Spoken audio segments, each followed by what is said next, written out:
Have you ever really thought about how the food in your grocery store actually gets there? I mean, it's so much more than just a seed and some soil.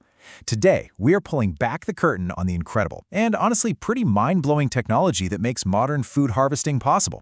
So let's jump right in. To get a sense of the just incredible scale we're talking about, look at this number, 1.4 billion. That's how many pounds of peaches were harvested in the US in 2023 alone. Just peaches. It's a truly staggering figure when you stop and think about it. And yeah, that's just one fruit in just one country. So how does it all happen?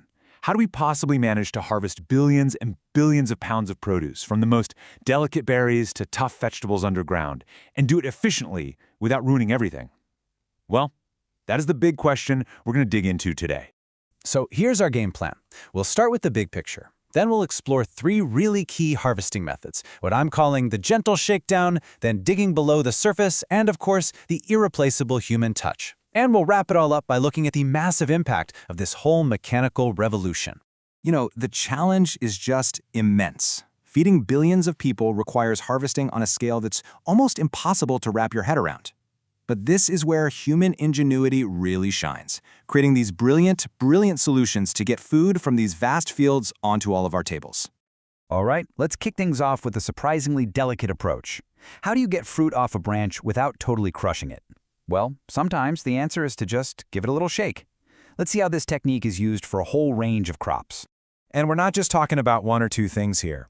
This method is used for everything from raspberries and wine grapes to pistachios and even coffee beans. The basic idea is super simple. You use vibrations to gently knock loose only the ripe fruit, letting it fall right onto a collection system. Now, here's what's so cool about this. These aren't just violent, clunky shakers. For something as delicate as a raspberry, the machine uses these plastic rods that act like thousands of gentle little fingers.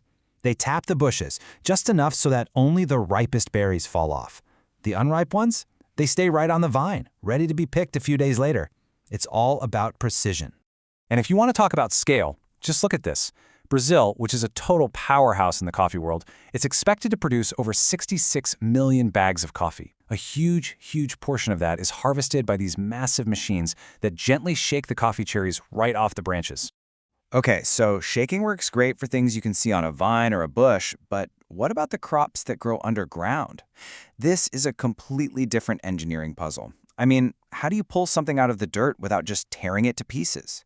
Let's take onions. The solution here is just genius. The harvester has this special square-shaped shaft that actually rotates against the direction the machine is moving. It goes under the soil and gently churns it, loosening the onions and lifting them up so they can be scooped right onto a conveyor belt. It's so clever. And believe me, the world needs a lot of onions. Globally, we produce around 105 times billion pounds of them every single year, a feat that would be absolutely impossible without this kind of specialized underground harvesting tech. Peanuts are even more complicated. It's this fascinating dance between machine and nature. First, a digger goes along, it cuts the plant's main root and shakes off all the dirt. Then, and this is the crucial part, it flips the entire plant upside down to let the peanuts dry in the sun, right there in the field. A few days later, a different machine, a combine, comes through to finish the job, plucking the peanuts from the dried vines. So, with all this incredible machinery, you'd be forgiven for thinking that manual labor is a thing of the past in farming. But actually, for some of our most beloved foods, there is still absolutely no substitute for the careful precision of the human hand. Just think about a perfect juicy peach or a creamy avocado. They're incredibly delicate. Any bruise can pretty much ruin them. And that's exactly why these fruits, plus a whole lot of others, are still harvested by hand. For right now, technology just can't replicate the judgment and the gentle touch of a skilled person. This quote really says it all. The quality standards, especially for produce that's going to be exported, are incredibly high.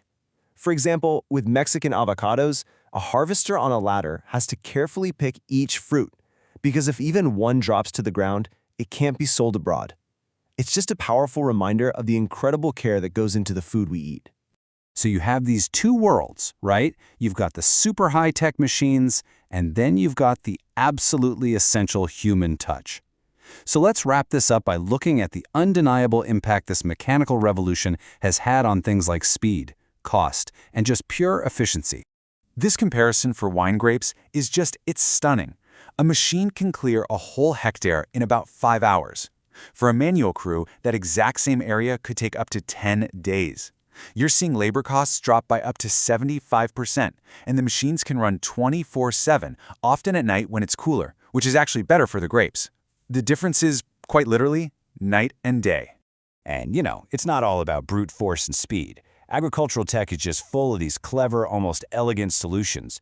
The cranberry harvest might be my favorite example. Farmers flood the bogs with water, then they use these water reels, they call them egg beaters, to knock the berries off the vine.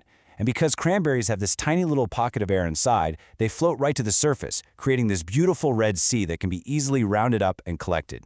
So from gentle, shaking fingers to digging underground to floating fruit to the surface, the technology we use to get our food is just nothing short of incredible. It really makes you wonder, right? With robotics and AI getting smarter every single day, what kind of amazing harvesting solutions are we going to be seeing in another 10 or 20 years?